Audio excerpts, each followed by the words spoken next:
आपको यकीन हो रहा है कि आपकी बेटी यहाँ तक पहुँच गई है? वो एक शो में आता है ना, मैं कौन सा शो, मैं अपने मुंह से नहीं बोलना चाहता था। मतलब इंडिया के सबसे बड़े शो में इस वक्त यहाँ पर है।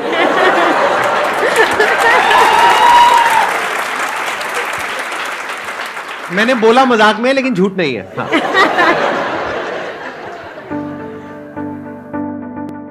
Please give an energetic and warm welcome to the one and only Roshni Mukherjee ji.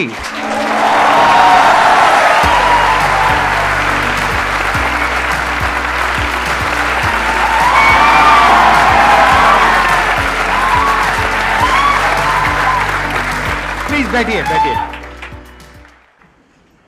I'm falling short of words to express that feeling कि कितने सालों से मतलब आपको देखते हैं वीडियोस में and you know motivating so many people and I could feel that aura while I was on the backstage. वो जो आवाज़ है, वो जो गूंज है, उसमें ही एक अलग पॉजिटिविटी है. So of course it is definitely a moment that I'll cherish all my life.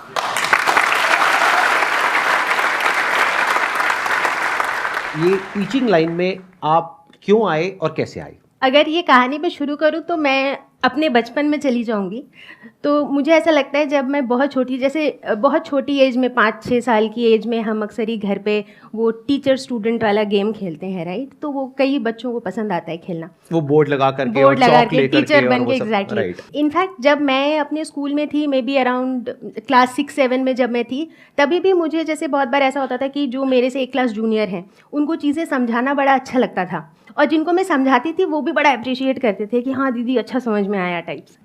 जब मैंने अपनी पढ़ाई ख़त्म की यहाँ पर, उसके बाद मेरी प्लेसमेंट हो गई, तो मैं आईटी इंडस्ट्री में जॉब करने लगी. मैं विप्रो में काम की हुई हूँ, फिर मैं HP ह्यूलेट पकार्ड में मैंने जॉब किया है एज अ क्वालिटी एनालिस्ट. मैं वहाँ पे अच्छा कर रही थी, बट डीप डाउन ना मैं पढ़ाना ही चाहती थी. ठीक है, तो मैं सोची कि क्या करूँ. कभी सोचा कि ये जॉब छोड़ के स्कूल की टीचिंग जॉब ले लेते हैं, बट चूंकि मैं उस समय आईटी में थी ना, तो तब यूट्यूब पे टीचिंग का तो इतना था ही नहीं, क्योंकि 2011 मतलब उस समय इंडिया में लर्निंग कंटेंट थे ही नहीं. जिस तरह से लर्निंग कंटेंट नहीं था, उसी तरह से पढ़ने वाले बच्चे भी कम थे यूट्यूब पे, क्योंकि उस समय यूट्यूब पे बहुत ज़्यादा बच्चे पढ़ने आते भी नहीं थे. बट चूंकि उस दौरान मैं यूट्यूब का यूज़ करती थी, जैसे ऐसे म्यूज़िक, एंटरटेनमेंट, यही चीज़ों के लिए यूज़ होता था, तो तभी मुझे ये आइडिया आया था कि यूट्यूब पे करके देखते हैं.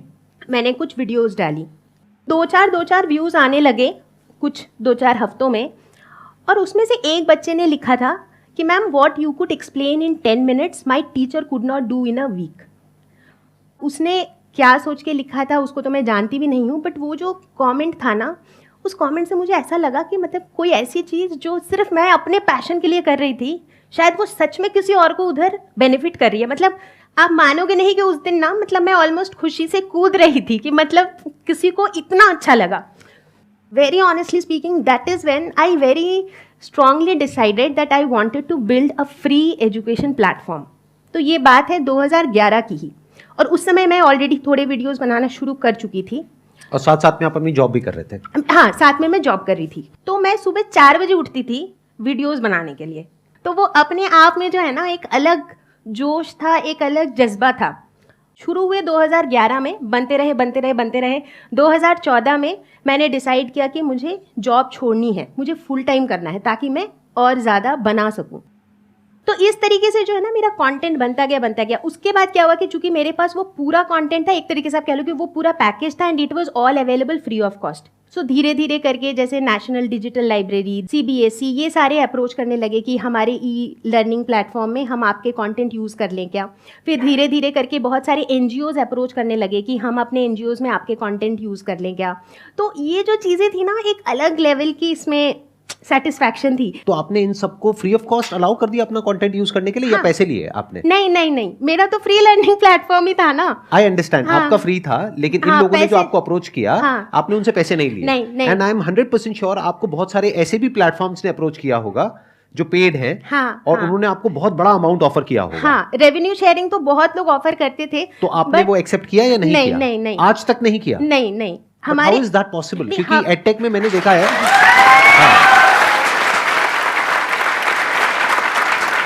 मैं आपको एक प्रैक्टिकल बात बता रहा हूँ, because I am aware of कि कहाँ पर क्या चल रहा है, किसने किसको एक्वायर किया, किसको कितनी फंडिंग मिली, और आपने मेरे भी इसमें शो में आपने देखा है जो गेस्ट आए हैं वो बताते हैं कि उनको कितना पैसा मिलता है और कितना बड़ा बड़ा अमाउंट मिलता है। आई एम श्योर आपको कम से कम भी नहीं तो 10-20 करोड़ 50 करोड़ के कई ऑफर्स आए होंगे, if I am not wrong. Offers तो आते रहते हैं, अभी भी आते हैं। करेक्ट। बट आप अभी भी एक्सेप्ट नहीं करते? नहीं, क्योंकि मुझे पता है कि मुझे क्या करना है। मैंने बताया ना कि वो जो थॉट थी ना सर कि मुझे फ्री लर्निंग प्लेटफॉर्म बनाना है, वो थॉट इतनी स्ट्रांग थी कि उस बात को 11 साल हो गए हैं, बट उस थॉट की स्ट्रेंथ अभी भी उतनी ही है।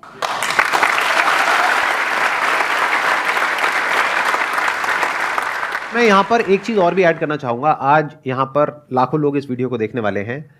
क्या आप ये कॉन्फिडेंस से कह सकते हैं कि फ्यूचर में भी अगर इस तरह के ऑफर्स आपके पास में आएंगे तो आप एक्सेप्ट नहीं करेंगे, इसको फ्री रखेंगे? या अगर कोई बहुत बड़ा ऑफर आया, मानो 10-20 करोड़ का है, 100 करोड़ का, तो आप कहोगे चलो जाने तो, क्या है, कंटेंट ही तो है, क्या फर्क पड़ता है? नहीं, मेरा कंटेंट तो फ्री ही रहेगा क्योंकि मेरा फ्री लर्निंग प्लेटफॉर्म है। मैं इस फ्री लर्निंग प्लेटफॉर्म से कभी भी हटने वाली नहीं हूँ। That I am very sure of. चाहे कुछ भी हो जाए, चाहे कुछ भी हो जाए, प्लेटफॉर्म मेरा फ्री ही रहेगा। ये होती है spirit. Let's give a big round of applause for her.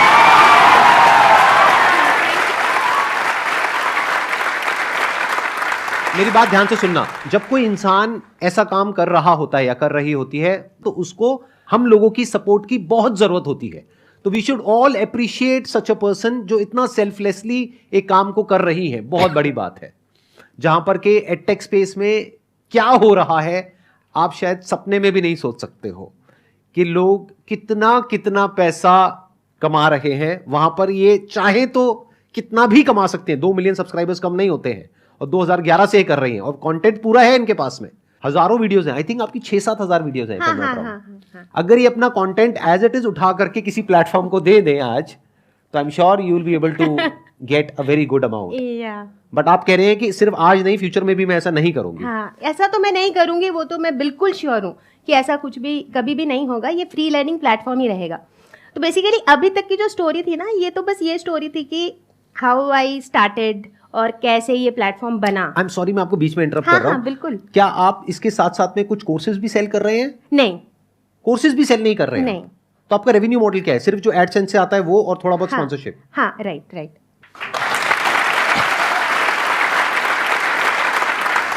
I must say मैं एडटेक स्पेस में बहुत लोगों से मिला हूं, लेकिन जिस तरह से आप कर रहे हैं ऐसे बहुत कम लोगों को मैं जानता हूं। एनीहाउ, हाँ बताइए। तो मैं ये कहने वाली थी कि ये तो शुरुआत की स्टोरी थी कि मतलब मैंने कैसे स्टार्ट किया और कैसे प्लेटफॉर्म को बनाया। बट बीच की स्टोरी भी काफ़ी इंटरेस्टिंग लग सकती है लोगों को, क्योंकि ऐसे तो मुझे 11 साल हो गए। बट मैंने अभी देखा आपकी आंखों में पानी आ रहा था, तो वाज दैट बिकॉज कि आपको खांसी हो रही है या फिर नहीं। आप थोड़ा इमोशनल हो गए थे? शायद मैं थोड़ा इमोशनल हो गई थी। ओके, हाँ ठीक है। ये जो 11 साल थे ना, ये 11 साल ऐसा नहीं था मेरा, ऐसा नहीं था या ऐसा भी नहीं था। ये जो 11 साल है ना, वो कुछ ऐसा था, फिर ऐसा था। तो मैं चाहूँगी वो वाला पार्ट भी शेयर करना, शायद बहुत से लोगों को उससे भी कुछ जानने को मिले, कुछ सीखने को मिले। क्योंकि जब कभी भी ये वाला पार्ट आता है ना, तो अक्सर ही इस पार्ट के बाद हम इधर ही चले जाते हैं। बहुत बार ऐसा होता है बहुतों के साथ। 2016 के आसपास channel was doing pretty good, मतलब उस समय के हिसाब से। उस समय जैसे कि इतने ज़्यादा और चैनल्स थे भी नहीं, तो जो हमारी जो ऑडियंस थी ना, वो लॉयल ऑडियंस भी थी। जो 6th में पढ़ रहा है वही 7th में भी पढ़ रहा है, हमसे 8th में भी पढ़ रहा है। हमें सक्सेस स्टोरीज़ भी सुनने को मिल रही थी लोगों की इधर उधर से। जैसे 2017 में हमारी एक स्टूडेंट थी दीपल जैन, जिन्होंने MP पूरे बोर्ड में ना बायो में वो स्टेट टॉपर थी, और उन्होंने हमारे कंटेंट से सिर्फ पढ़ा था। उनका आर्टिकल आया था टाइम्स ऑफ इंडिया में, जिसमें उन्होंने लिखा था पूरा कि हमने रोशनी मैम से पढ़ा था बायो का कंटेंट। तो मतलब ये ना बड़ी एक, आप समझ रहे हो ना, एक अलग लेवल की मुझे भी बड़ी खुशी होती है जब कोई आकर के इस तरीके से बोलता है कि भाई आपको मैंने देखा और वहां से मेरे को ये स्पार्क मिला, वहां से मुझे इंस्पिरेशन मिली और आज मैं ये कर रहा हूँ, वो कर रहा हूँ। तो मुझे अपनी सक्सेस से ज्यादा उसकी सक्सेस में खुशी होती है। I can relate to it what you are saying. क्योंकि मुझे हमेशा ऐसा लगता है कि अगर कोई 5 भी ऐसे बच्चे हैं ना जिनका लाइफ हमारे कंटेंट की वजह से बिल्कुल बदल गया, तो भी वो बहुत बड़ी बात है। क्योंकि वो जो 5 लाइफ्स हैं वो भी आगे जाके बहुत लाइफ्स को बदल सकते हैं, right? Because they are getting empowered that ways. तो इस तरह से हमारी जर्नी चली। 2016 में हमें काफ़ी रिकग्निशंस भी मिलने लगे, जैसे कि हमें लिम्का बुक ऑफ रिकॉर्ड से रिकग्नाइज किया गया कि आपने, उस समय 5000 से ऊपर कंटेंट बन चुका था कि आप 5,000 plus videos free of cost available करा रहे हो। तो लिम्का बुक ऑफ रिकॉर्ड्स ने हमें रिकॉग्नाइज़ किया। इनफैक्ट मुझे ऑनरेबल प्रेसिडेंट ऑफ इंडिया से भी 100 वीमेन अचीवर्स ऑफ इंडिया मिला था 2016 में। बहुत बढ़िया। तो मतलब अभी देख रहे हो ना, अभी ये मतलब अभी जर्नी ऊपर जा रही है। अच्छा वाला चल रहा है, मतलब बहुत अच्छा हो रहा है। फिर घर पे भी सब खुश है कि मतलब अच्छा हो रहा है, मतलब मैं भी खुश हूँ, एवरीथिंग इज ऑल गुड। 2017 के बाद क्या हुआ, जैसे जैसे अब मेरी फैमिली लाइफ में I went through my maternity, मेरी लाइफ की अपनी एक मतलब जो भी पर्सनल ऑब्स्टिकल्स वगैरह आए, तो मैं उतना कंटेंट बना नहीं पाई उस समय। मतलब I could not produce so much of content, क्योंकि नॉर्मली मेरे चैनल पे ना कंटेंट का वॉल्यूम हमेशा बहुत हाई होता था। अब क्या हुआ, I was in a fix, क्योंकि मेरे पास टीम तो है नहीं, तो अगर मैं नहीं बना रही हूँ तो चैनल खाली है, कुछ नहीं जा रहा है। मीनवाइल समहाउ वो वाला जो टाइम था ना, वो 2017-18 जैसे शायद आप लोगों को भी पता हो, उस दौरान बहुत सारे लर्निंग चैनल्स आ गए, जिनमें से बहुत से चैनल्स आज की डेट पे बड़े बड़े एडटेक्स भी बन चुके हैं। वो वाला ही फेज़ था जब जियो का भी पेनिट्रेशन हो चुका था, तो इंटरनेट की जो एक्सेसिबिलिटी है वो भी बढ़ गई थी, बहुत लर्निंग चैनल्स आ गए थे, तो बेसिकली कॉम्पिटिशन काफ़ी बढ़ गया था। But at the same time मुझे ये भी दिख रहा था कि मेरा चैनल का जो ग्राफ है ना वो नीचे जा रहा है, वो मुझे दिख रहा था। But I was not having a choice at that time, मतलब मेरे पास कोई चॉइस नहीं था, क्योंकि मेरे पास और तो कोई था नहीं बनाने के लिए। तो वो जो फेज़ था ना, सच पूछो तो it was very disappointing, disheartening, discouraging, क्योंकि मतलब आप समझ रहे हो ना कि आप यहाँ से यहाँ गए थे, उसके बाद आपको दिख रहा है कि वो नीचे आ रहा है। तो वो जो टाइम है ना, that is the time I think we need to be the strongest, जब हमको ये सोचना है कि व्हाट नेक्स्ट, मतलब मैं आज तो कुछ नहीं कर पा रही हूँ for what ever reason, but मुझे आगे क्या करना है। तो मैं इस बात के लिए बहुत ज़्यादा डिटरमिन्ड थी कि ठीक है, ये एक मेरा फेज़ है, बट मैं वापस आऊँगी, और जब मैं वापस आऊँगी तो मैं ऊपर ही जाऊँगी। 2019 पे मैं वापस आई, ठीक है। पहले तो सबसे पहले मैंने थोड़ा पॉज लिया, ये सोचने के लिए जो मैं कर रही थी उसी को अब करना काफ़ी नहीं है, क्योंकि अब क्या है, इस स्पेस में बहुत कंपटीशन है। तो मुझे अगर अपनी जगह बनानी है तो कैसे बनानी है, कुछ तो मुझे ऐसा करना है जिससे बच्चे मेरा कंटेंट देखें, राइट, वरना तो वो डिस्कवर ही नहीं कर पाएंगे मुझे कि मैं कहाँ हूँ, मैं खो जाऊँगी भीड़ में। सो मैंने उस समय थोड़ा पॉज लिया, थोड़ा टाइम दिया, थोड़ा सोचा, और इस बार मेरा फोकस था कंटेंट, कि फ्री ऑफ कॉस्ट मैं कंटेंट का क्वालिटी ऐसा दूंगी कि लोग कहेंगे कि पे करके भी हमें ऐसा कंटेंट नहीं मिला। अब मेरे पास रिसोर्सेज थे, क्योंकि अब यूट्यूब थोड़ा पुराना हो चुका था, अब कैमरा, माइक, सब कुछ मुझे पता था कैसे करना है, ग्रीन स्क्रीन, एडिटिंग, अब मुझे चीज़ों का आइडिया था। एंड आई फील दैट कहीं ना कहीं मैं I am a bit of a creative person as well. तो जैसे ना मुझे इस तरह की चीज़ें सोचनी अच्छी लगती है कि अच्छा मुझे ये बताना है तो मैं कैसे बता सकती हूँ, इसको ऐसे बता सकती हूँ, मतलब आप समझ रहे हो ना। I generally try to think कि इसको कैसे समझा सकते हैं, इसमें क्या कर सकते हैं, कि इसको स्टोरी फॉर्म में या एंटरटेनिंग वे में कैसे बताया जाए। तो I generally spend some time doing that. And वो जो फेज था ना, उस समय मैंने चीज़ों को काफ़ी डिफरेंटली प्लान किया। उसके बाद अच्छा एक चीज़ मैं बताना भूल गई थी कि जब मैंने चैनल शुरू किया था ना, तो मैंने चैनल का नाम रखा था एग्ज़ाम फियर। इसके पीछे भी एक कारण था कि जैसे कि मैं बता रही थी ना कि इंडिया में मुझे अधिकतर बच्चे एग्ज़ाम के डर से ही पढ़ते हुए दिखते हैं, उनको समझ में नहीं आता है डिफ्रैक्शन का डेफिनेशन क्या है, लेकिन फिर भी वो रट के चले जाते हैं क्योंकि नंबर आ जाते हैं, राइट। तो एग्ज़ाम फियर नाम रखा था, और उसका जो एक्स था ना उसमें एक ऐसे डेंजर का सिंबल बना होता था। तो बहुत से लोग मुझे कहते थे कि यार तुमने ऐसा नाम क्यों रखा है एग्जाम, थोड़ी नेगेटिव फीलिंग आती है। हाँ करेक्ट, एग्जैक्टली, यही बात मुझे कई लोगों ने बताई थी। तो मैंने जो है ना पूरा नाम चेंज कर दिया और मैंने इसको लर्नो हब बना दिया, because end of the day मेरा जो मेन फोकस था that was to make learning engaging, ये मेरा मेन मुद्दा था इस बार।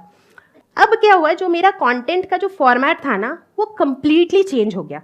अब जो है मैं ग्रीन स्क्रीन पे, इससे पहले तक जब मैं पहले बनाती थी तो उसमें मैं नहीं दिखती थी, मेरे पास कैमरा वगैरह का कोई सेटअप वगैरह था नहीं, तो वो पीपीटी वाली वीडियोस होती थी जिसमें ऑडियो आ रहा होता था और मैं वो पेन टैबलेट से लिख रही होती थी। मेरा वीडियो का वॉल्यूम इसके बाद बहुत हाई नहीं रहा, बट वो जो वीडियो की जो क्वालिटी थी ना उस पर मैंने बहुत ज़्यादा फोकस किया। And and of the day उसका मुझे रिजल्ट भी मिला। वो वन शॉट सीरीज़ जो है वो इतनी चली, बच्चों ने बोला कि हमने पेड कोर्सेज ले रखे। मतलब वैसे भी ना इंडिया में तो सर ये भी है ना कि पेरेंट्स को लगता है कि फ्री का है, फ्री में हम रिलाई करें क्या, पर्सनली मैं बहुत से ऐसे बच्चों से मिली हूँ जो कहते हैं कि उन्होंने कहीं पे भी पेड अपना ज्वाइन कर रखा था, चाहे ऑफलाइन इंस्टीट्यूट हो या ऑनलाइन कोर्सेज हो, बट वो कहते हैं कि हमें ना उधर समझ में नहीं आया, फिर हमने वन शॉट वीडियो देख के ही समझा। तो मतलब वो चीज़ें होती रहती हैं। मतलब पैसे किसी और को दे रहे हैं लेकिन काम आप कर रहे हैं। तो इसीलिए ना हमारे वीडियोस का एक टैगलाइन होता है, कॉन्सेप्ट होगा क्रिस्टल क्लियर। ठीक है, मतलब generally that has become a tagline now. जब भी मैं वीडियो शुरू करती हूँ तो मैं कहती हूँ कि ये वीडियो देखने के बाद कॉन्सेप्ट होगा क्रिस्टल क्लियर। तो जब बच्चे लिखते हैं ना कि कॉन्सेप्ट हो गया क्रिस्टल क्लियर, तो मतलब कहीं ना वो एक सेटिस्फैक्शन भी है कि मतलब बच्चों को चीज़ें समझ में आ रही हैं। डीप डाउन जो आप कह रहे हो, I strongly believe in that education must be free for all. Only then is going to be a level playing field. चाहे कोई अमीर का बच्चा है चाहे गरीब का बच्चा है, एजुकेशन फ्री होनी चाहिए। मतलब एजुकेशन का मॉडल ये होना चाहिए जो पहले होता था एक समय पर, कि गुरु दक्षिणा वाला, कि अगर आपके पास में पैसा है देने के लिए, 1 रुपए है, 10 रुपए है, 1000 रुपए है, 10,000 रुपए है, आप दे दो। लेकिन अगर आपके पास में नहीं है तो आपको नहीं रोकना चाहिए आगे बढ़ने से। Exactly. तो एटलीस्ट आपके जैसे कुछ लोग और होने चाहिए जो अपने सेल्फिश इंटरेस्ट को हटा करके, सोचो कितने राजा महाराजा, कितने लोग, कितने आए कितने गए, कोई याद है क्या? बट आज इन्होंने जो शेयर किया है यहां पर, आई मस्ट से दैट के you will be remembered for ever.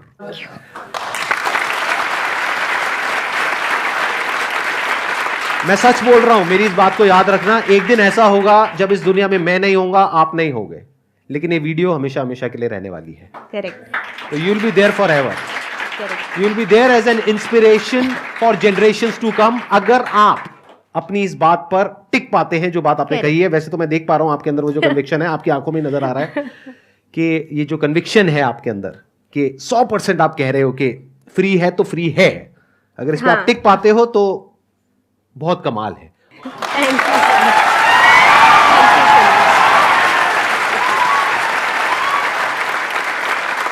Thank you so much for coming यहाँ पर। Thank you so much for inviting me. मतलब द संदीप माहेश्वरी ही मैं कहूंगी से मिलना ही अपने आप में एक एक्सपीरियंस है, and I got that experience today.